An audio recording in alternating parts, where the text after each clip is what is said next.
সুপ্রিয় শিক্ষার্থীবৃন্দ, কেমন আছো তোমরা? সৃষ্টিকর্তার অপার কৃপায় নিশ্চয়ই তোমরা ভালো আছো। ব্রাইট অ্যাকাউন্টিং জোনে তোমাদেরকে স্বাগত জানাচ্ছি।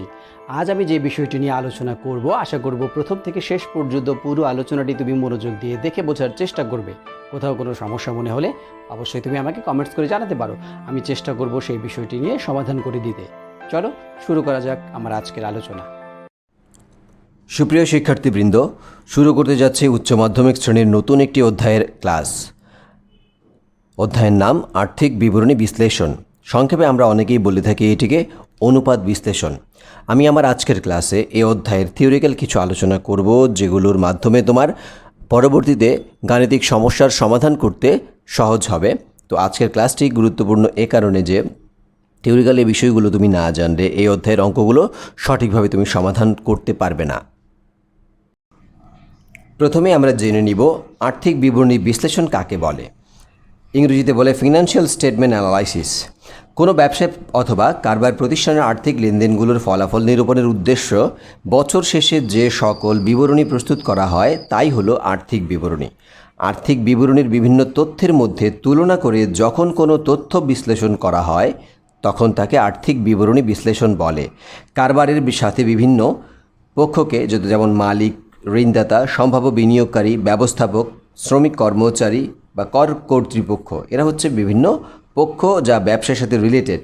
এদের প্রয়োজনীয় তথ্য সরবরাহের জন্য আর্থিক বিবরণী বিশ্লেষণ করা হয়ে থাকে। তারপরে আমরা জানব অনুপাত বলতে আমরা কি বুঝি। পারস্পরিক সম্পর্কযুক্ত দুটো বিষয়ের উক্ত সম্পর্ককে যখন সংখ্যার মাধ্যমে প্রকাশ করা হয় তখন তাকে অনুপাত বলে। উদাহরণ হিসেবে বলা যায় পিতা এবং পুত্রের বয়স যথাক্রমে 60 বছর এবং 30 বছর, তাহলে তাদের বয়সের পারস্পরিক সম্পর্ক হচ্ছে 60:30 বা 2:1। এটাকে ছোট করে শূন্য কেটে 2 দিয়ে ভাগ করলে আসলে অনুপাতটা ছোট হয়ে আসে, আর এই 2:1ই হলো অনুপাত। এখন জানবো আমরা অনুপাত বিশ্লেষণ কি। Ratio analysis.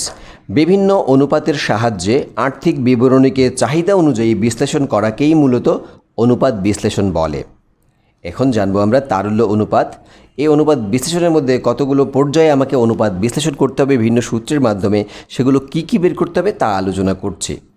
তারল্য অনুপাত বা স্বল্পমেয়াদী সচ্ছলতার অনুপাত, ইংরেজিতে বলে liquidity ratio or short term solvency ratio.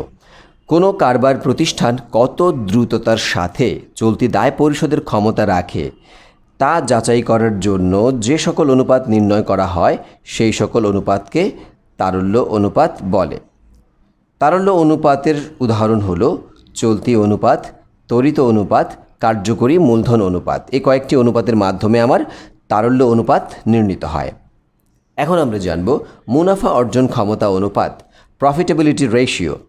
কোনো কারবার প্রতিষ্ঠানের মুনাফা অর্জন ক্ষমতা যাচাই করার লক্ষ্যে যে সকল অনুপাত নির্ণয় করা হয় তা হলো মুনাফা অর্জন ক্ষমতা অনুপাত। মুনাফা অর্জন ক্ষমতা অনুপাতের উদাহরণ হচ্ছে মোট মুনাফার অনুপাত, নেট মুনাফার অনুপাত, মালিকানা তহবিলের উপর মুনাফার অনুপাত, বিনিয়োজিত মূলধনের উপর আয় অনুপাত, মোট সম্পত্তির উপর মুনাফার অনুপাত। এই কয়েকটি অনুপাতের মাধ্যমে প্রতিষ্ঠানের মুনাফা অর্জন ক্ষমতার অনুপাত যাচাই করা হয়।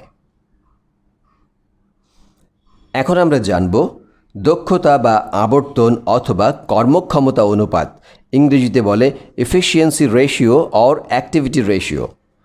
কোনো কারবার প্রতিষ্ঠানের ব্যবস্থাপনার দায়িত্বে কর্মরত ব্যক্তিদের দক্ষতা যাচাই করার জন্য যে সকল অনুপাত নির্ণয় করা হয় সে সকল অনুপাতকেই দক্ষতা বা কর্মক্ষমতা অনুপাত বলে। দক্ষতা বা কর্মক্ষমতা অনুপাতের উদাহরণ হল মজুদ আবর্তন অনুপাত, বিনিয়োজিত মূলধনের আবর্তন অনুপাত, কার্যকরী মূলধনের আবর্তন অনুপাত, অনাদায়ী পাওনা অনুপাত, প্রাপ্য হিসেবের আবর্তন অনুপাত, গড় আদায় সময়, প্রদেয় হিসেবের আবর্তন অনুপাত, গড় পরিশোধ সময়। এগুলোর মাধ্যমেই প্রতিষ্ঠান দক্ষতা আবর্তন অনুপাত বা কর্মক্ষমতা আবর্তন অনুপাত নির্ণয় করে থাকে। সর্বশেষে আমরা দেখতে পাচ্ছি মূলধন কাঠামো অনুপাত বা দীর্ঘমেয়াদী সচ্ছলতা অনুপাত, যাকে ইংরেজিতে বলে capital structure ratio or long term solvency ratio. কোনো কারবার প্রতিষ্ঠানের মালিকানা তহবিল এবং দীর্ঘমেয়াদী দায় এর পারস্পরিক সম্পর্ক নির্ণয়ের জন্য যে সকল অনুপাত নির্ণয় করা হয় তা হলো মূলধন কাঠামো অনুপাত। মূলধন কাঠামো অনুপাত বা দীর্ঘমেয়াদী সচ্ছলতা অনুপাতের উদাহরণ হলো নিট মালিকানা অনুপাত বা মালিকানা মোট সম্পত্তির অনুপাত, দায় মালিকানা অনুপাত, মূলধন গিয়ারিং অনুপাত। এই তিনটি অনুপাতের মাধ্যমে মূলধন কাঠামো অনুপাত নির্ণয় করা হয়ে থাকে। তো আমার থিওরিক্যাল আলোচনা মোটামুটি এতটুকুই ছিল। এখন আমি তোমাদেরকে গাণিতিক সমস্যা সমাধানের জন্য যে সকল সূত্র তোমাকে মুখস্থ করে রাখতে হবে পূর্ব থেকেই, সেগুলো এখন এক নজরে দেখিয়ে দিচ্ছি। লক্ষ্য করো, প্রথমেই আমরা বের করতে সূত্র ব্যবহার করব চলতি অনুপাতের জন্য চলতি সম্পদ ভাগ চলতি দায়। আমরা চলতি সম্পদ চলতি দায় বের করা থাকলে বের করা থাকবে, না থাকলে আমরা বের করে নিব। কীভাবে বের করব সেগুলোই আমি পরবর্তী গাণিতিক সমস্যা সমাধানের ক্লাসে এগুলো দেখাবো। তো চলতি অনুপাতে আদর্শ মান হচ্ছে 2:1, অর্থাৎ 2 টাকার চলতি সম্পদ থাকবে আমার 1 টাকার চলতি দায় পরিশোধ করার জন্য। পরবর্তী দেখছি আমরা তারল্য অনুপাতের সূত্র হচ্ছে তারল্য সম্পদ ভাগ তারল্য দায়। তারল্য সম্পদ বলতে বোঝাচ্ছে চলতি সম্পদ থেকে সমাপনী মজুত পণ্য এবং অগ্রিম খরচসমূহ বাদ দেওয়ার পর যা থাকবে তাই। তারল্য দায় বলতে বোঝাচ্ছে চলতি দায় থেকে স্বল্পমেয়াদী ব্যাংক জমাতিরিক্ত উত্তোলন বাদ দিতে হবে। আর তারল্য অনুপাতের আদর্শ মান হচ্ছে 1:1, অর্থাৎ 1 টাকার চলতি সম্পদ 1 টাকার তারল্য সম্পদ থাকবে 1 টাকার তারল্য দায় পরিশোধ করার জন্য। এই তারল্য অনুপাতের বিকল্প আরেকটি সূত্র হচ্ছে তারল্য অনুপাতে তারল্য সম্পদ ভাগ চলতি দায়। হেল্পলাইন আকারে দেখানো হয়েছে। তারল্য অনুপাতের বিকল্প নামগুলো হচ্ছে তরল অনুপাত, ত্বরিত অনুপাত, দ্রুত অনুপাত, কুইক রেশিও, অ্যাসিড টেস্ট অনুপাত, অগ্নি পরীক্ষা অনুপাত। পরীক্ষায় তোমার এই বিকল্প নামগুলো কিন্তু ব্যবহার করে দিতে পারে। তারপরে আমরা দেখতে পাচ্ছি কার্যকরী মূলধন অনুপাত। কার্যকরী মূলধন ভাগ চলতি দায়। কার্যকরী মূলধনের অনুপাতের আদর্শ মান হচ্ছে 1:1। এখানে 1 টাকার কার্যকরী মূলধন থাকবে 1 টাকার চলতি দায় পরিশোধ করার জন্য। হেল্পলাইন আকারে বলা হয়েছে কার্যকরী মূলধন, এখানে কার্যকরী মূলধন বলতে বোঝাচ্ছে তোমাকে চলতি সম্পদ থেকে চলতি দায় বাদ দিতে হবে। আর চলতি মূলধন বা কার্যকরী মূলধন একই অর্থ বহন করে। চলতি মূলধন যদি বের করতে বলে আর কার্যকরী মূলধন যদি বের করতে বলে, দুটো তথ্যর অর্থ একই দাঁড়াবে। এখন দেখব মোট লাভের অনুপাতের সূত্র। মোট লাভ ভাগ বিক্রয় বা নিট বিক্রয় ইন্টু 100। এর আদর্শ মান হচ্ছে 20% থেকে 25% পর্যন্ত। নেট লাভের অনুপাত নেট লাভ বা করবাদ নিট লাভ ভাগ বিক্রয় বা নিট বিক্রয় ইন্টু 100। এর আদর্শ মান হচ্ছে 5 থেকে 10% পর্যন্ত। পরবর্তী দেখতে পাচ্ছি বিনিয়োজিত মূলধনের আবর্তন অনুপাত। বিনিয়োজিত মূলধনের আবর্তন অনুপাত বের করতে গেলে নিট বিক্রয়কে বিনিয়োজিত মূলধন দিয়ে ভাগ করতে হবে। আদর্শ মান হচ্ছে 3 থেকে 5 বার। এখানে দেখো বিনিয়োজিত মূলধন যেটা বলা হচ্ছে তার অনেকগুলো সূত্র কিন্তু রয়েছে। লক্ষ্য করো, বিনিয়োজিত মূলধন নির্ণয়ের কিন্তু এতগুলো সূত্র রয়েছে। তোমার যখন যেটা সুবিধাজনক মনে হবে তখন তুমি সেই সূত্রটি ব্যবহার করবে। আমি একবার করে পড়ে দিচ্ছি। মোট সম্পত্তি মাইনাস ভুয়া বা অলিক বা অবাস্তব বা কাল্পনিক সম্পত্তি মাইনাস চলতি দায়। আরেকটা সূত্র হচ্ছে মালিকানা তহবিল বা মালিকানা সত্ত্ব যোগ দীর্ঘমেয়াদী ঋণ বিয়োগ অলিক বা অবাস্তব সম্পদ। সাধারণ শেয়ার মূলধন যোগ অগ্রাধিকার শেয়ার মূলধন যোগ সাধারণ সঞ্চিতি যোগ শেয়ার অধিহার যোগ মূলধন সঞ্চিতি যোগ রক্ষিত আয়ের ক্রেডিট জের যোগ দীর্ঘমেয়াদী ঋণ। আরেকটি সূত্র হচ্ছে সাধারণ শেয়ার মূলধন অগ্রাধিকার শেয়ার মূলধন মূলধন সঞ্চিতি সাধারণ সঞ্চিতি শেয়ার অধিহার লভ্যাংশ সমতাকরণ তহবিল প্রতিপূরক তহবিল অন্যান্য মুক্ত সঞ্চিতি সংরক্ষিত আয়ের ক্রেডিট উদ্বৃত্ত দীর্ঘমেয়াদী দায় বিয়োগ দীর্ঘমেয়াদী বিনিয়োগ বিয়োগ অবাস্তব সম্পদ বিয়োগ অস্পর্শনীয় সম্পদ। শেষ সূত্রটি হচ্ছে সাধারণ শেয়ার মূলধন যোগ অগ্রাধিকার শেয়ার মূলধন যোগ সঞ্চিতি তহবিল যোগ প্রতিপূরক তহবিল যোগ শেয়ার অধিহার যোগ লভ্যাংশ সমতাকরণ তহবিল যোগ 10% ঋণপত্র, এটা 20% হতে পারে 6% হতে পারে, যে কোনো পার্সেন্টেজ থাকতে পারে এখানে, যোগ দীর্ঘমেয়াদী ঋণ যোগ 19% বন্ধকি ঋণ, এটা 18% হতে পারে 10% হতে পারে 2% হতে পারে, মাইনাস অলিক বা অবাস্তব বা ভুয়া বা কাল্পনিক সম্পদ। এভাবেই তোমাকে বের করতে হবে বিনিয়োজিত মূলধন নির্ণয়ের বিভিন্ন সূত্রের সমাধান। এখন আমরা পরবর্তী সূত্রে যাচ্ছি। মজুদ আবর্তন অনুপাত বা হার। বিক্রিত পণ্যের ব্যয়কে গড় মজুত পণ্য দিয়ে ভাগ করতে হবে। এর আদর্শ মান হচ্ছে 7 থেকে 8 বার। এখন লক্ষ্য করো, এখানে গড় মজুত পণ্য বের করব আমরা কিভাবে? প্রারম্ভিক মজুত পণ্যের সাথে সমাপনী মজুত পণ্য যোগ করে 2 দিয়ে ভাগ করলে আমার গড় মজুত পণ্য বের হয়ে যাবে। হেল্পলাইন হিসেবে এখানে দিয়েছে, প্রশ্নে প্রদত্ত তথ্যের ভিত্তিতে যদি বিক্রিত পণ্যের ব্যয় নির্ণয় করা না যায় তাহলে সূত্র পরিবর্তন করে সমাধান করতে হবে ডান পাশে প্রদত্ত সূত্রের সাহায্যে। এই যে সূত্রটির সাহায্যে আমাকে বের করতে হবে। বিক্রয়কে গড় মজুত পণ্য দিয়ে ভাগ করলেই আমি এটা পেয়ে যাব। এখানে আরও একটি হেল্পলাইন রয়েছে, লক্ষ্য করো। বিক্রিত পণ্যের ব্যয় বের করব কিভাবে? বিক্রয় বা নিট বিক্রয় থেকে মোট লাভ বা মোট মুনাফা বাদ দিলেই আমরা বিক্রিত পণ্যের ব্যয় পেয়ে যাব। অথবা বিকল্প সূত্র ব্যবহার করতে পারি বিক্রিত পণ্যের ব্যয় নির্ণয় করার জন্য। প্রারম্ভিক মজুত পণ্যের সাথে নিট ক্রয় যোগ করব, ক্রয় সংক্রান্ত প্রত্যক্ষ খরচ যোগ করে সমাপনী মজুত পণ্য বাদ দিব, তাহলে আমার বিক্রিত পণ্যের ব্যয়, এই যে বিক্রিত পণ্যের ব্যয়টি বের হয়ে যাবে। এখন দেখতে পাচ্ছি বিনিয়োজিত মূলধনের আয় অনুপাত অথবা বিনিয়োজিত মূলধনের উপর উপার্জন হার নির্ণয়ের সূত্র। নিট লাভ বা মুনাফা ভাগ বিনিয়োজিত মূলধন ইন্টু 100। এর আদর্শ মান হচ্ছে 10% থেকে 15% পর্যন্ত। এখন আমরা দেখতে পাচ্ছি দেনাদার আবর্তন অনুপাতের সূত্র নির্ণয় করতে হবে। ধারে বিক্রয়ের সাথে ভাগ করতে হবে গড় দেনাদার এবং গড় প্রাপ্য বিল, দুটো যোগ করে ভাগ করতে হবে। এর আদর্শ মান হচ্ছে 6 বার। হেল্পলাইন হিসেবে দেওয়া হয়েছে গড় দেনাদার কীভাবে বের করব সেটি। প্রারম্ভিক দেনাদারের সাথে সমাপনী দেনাদার যোগ করে 2 দিয়ে ভাগ করতে হবে। গড় প্রাপ্য বিলেরও সূত্র সেম, প্রারম্ভিক প্রাপ্য বিল এর সাথে সমাপনী প্রাপ্য বিল যোগ করে 2 দিয়ে ভাগ করতে হবে।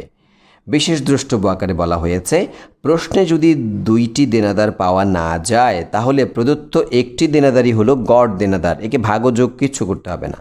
প্রাপ্য বিলের ক্ষেত্রেও অনুরূপ সমাধান করতে হবে। গড় আদায় সময়ের সূত্র 365 দিন বা 12 মাসকে আমি ভাগ করব দেনাদার আবর্তন অনুপাত দিয়ে। এই যে আমরা দেনাদার আবর্তন অনুপাত বের করেছি, এই আবর্তন অনুপাতকেই নিচে বসিয়ে আমরা গড় আদায় সময় বের করব। এর আদর্শ মান হচ্ছে 60 থেকে 90 দিন অথবা 2 থেকে 3 মাস। এখন দেখব পাওনাদার আবর্তন অনুপাতের সূত্র। ধারে পণ্য ক্রয় এ থেকে ভাগ করতে হবে গড় পাওনাদার এবং গড় প্রদেয় বিলের সমষ্টিকে। এর আদর্শ মান হচ্ছে 6 বার। এখানে দেখো হেল্পলাইন হিসেবে কি দেওয়া হয়েছে, গড় পাওনাদার কীভাবে নির্ণয় করতে হবে। প্রারম্ভিক পাওনাদারের সাথে সমাপনী পাওনাদার যোগ করে 2 দিয়ে ভাগ করতে হবে। গড় প্রদেয় বিলেরও সূত্র সেম, প্রারম্ভিক প্রদেয় বিলের সাথে সমাপনী প্রদেয় বিল যোগ করতে হবে, 2 দিয়ে ভাগ করতে হবে। বিশেষ দ্রষ্টব্য হিসেবে বলা হয়েছে, প্রশ্নে যদি 2টো পাওনাদার দেওয়া না থাকে তাহলে প্রদত্ত একটি পাওনাদারকেই গড় পাওনাদার হিসেবে সমাধান করতে হবে। প্রদেয় বিলের ক্ষেত্রেও অনুরূপ সমাধান করতে হবে। অর্থাৎ প্রদেয় বিলের ক্ষেত্রেও যদি 2টো প্রদেয় বিল না থাকে তাহলে একটি প্রদেয় বিলকেই আমরা গড় প্রদেয় বিল ধরে নিব। আর গড় পরিশোধ সময় হচ্ছে 365 দিন বা 12 মাসকে আমি পাওনাদার আবর্তন অনুপাত যে নির্ণয় করেছি এই সমাধানকে দিয়ে ভাগ করব। এর আদর্শ মান হচ্ছে 1 থেকে 2 মাস অথবা 30 থেকে 60 দিন। এখন আমরা দেখব মোট সম্পত্তির আবর্তন অনুপাতের সূত্র। নিট বিক্রয়কে মোট সম্পদ ভুয়া সম্পদ বাদে মোট সম্পদ দিয়ে ভাগ করতে হবে। আদর্শ মান হচ্ছে 3 থেকে 4 বার। এই যে এখানে আমি এর আগেও দেখেছি ভুয়া সম্পদ বা কাল্পনিক বা অবাস্তব বা অলীক সম্পদ, এই সম্পদের একটি চার্ট রয়েছে, আমি তোমাকে একটু দেখিয়ে দিচ্ছি। লক্ষ্য করো, এখানে অলীক, অবাস্তব বা ভুয়া বা কাল্পনিক সম্পদ এগুলো কি? এগুলোর আসলে সম্পদ আমরা বলি, বাস্তবে আসলে এটিকে আসলে সম্পদ বলা যায় না, এমন সম্পত্তিকে মূলত অলীক সম্পদ বলা হয়।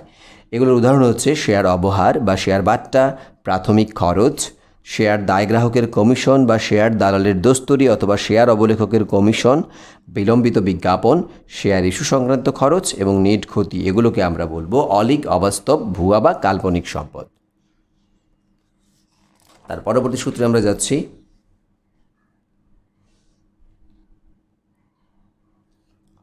অনাদায়ী পাওনা অনুপাত। অনাদায়ী পাওনাকে গড় দেনাদার এবং গড় প্রাপ্য বিল দিয়ে ভাগ করে, দুইটা যোগফলকে ভাগ করে 100 দিয়ে গুণ করতে হবে। এর আদর্শ মান হচ্ছে 5% থেকে 10%। মূলধন গিয়ারিং অনুপাত। স্থির খরচযুক্ত তহবিলের সাথে ভাগ করতে হবে সাধারণ শেয়ার মালিকানা তহবিল। এর আদর্শ মান হচ্ছে 1:2। এখানে স্থির খরচযুক্ত তহবিল বলতে কি বোঝানো হচ্ছে, এটারও একটা রুলস রয়েছে, আমি আবার একটু তোমাকে দেখিয়ে দিচ্ছি। এই যে স্থির খরচযোগ্য তহবিল কি? যে তহবিল দীর্ঘমেয়াদের ভিত্তিতে এবং নির্দিষ্ট সুদ খরচের শতকরা হারে বিপরীতে সংগ্রহ করা হয় তাকে স্থির খরচযোগ্য তহবিল বলা হয়। যেমন 6% ঋণপত্র গ্রহণ করলে অবশ্যই 6% সুদ দিতে হবে, 6%টা ফিক্সড।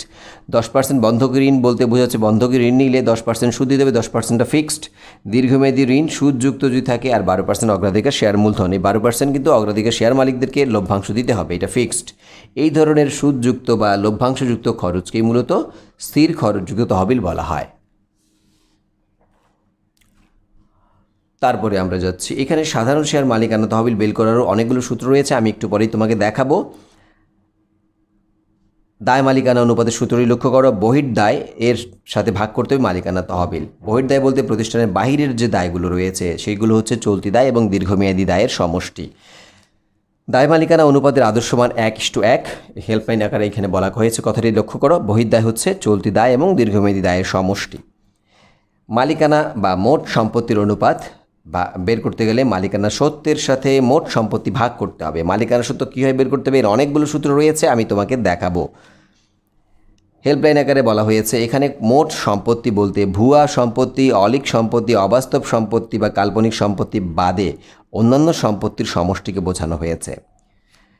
এখানে বলা হয়েছে কার্যকরী মূলধন আবর্তন অনুপাত নির্ণয় করতে সূত্রটি ব্যবহার করব, নিট বিক্রয় ভাগ কার্যকরী মূলধন, আদর্শ মান 10 বার। এবং সর্বশেষ যে সূত্রটি আমরা দেখতে পাচ্ছি, পরিচালন অনুপাত। পরিচালন ব্যয়ের সাথে ভাগ করব নিট বিক্রয়, গুণ করব 100 দিয়ে। প্রতিষ্ঠানের দক্ষতা যাচাইয়ের ক্ষেত্রে পরিচালন অনুপাত নির্ণয় করা হয়ে থাকে। আমি বলেছিলাম এই যে মালিকানা সত্ত্ব কীভাবে বের করতে হয় বা মালিকানা তহবিল কীভাবে বের করতে হয়, এগুলোর সূত্রগুলো এখন তোমাকে আমি দেখাচ্ছি। অনেকগুলো সূত্র রয়েছে।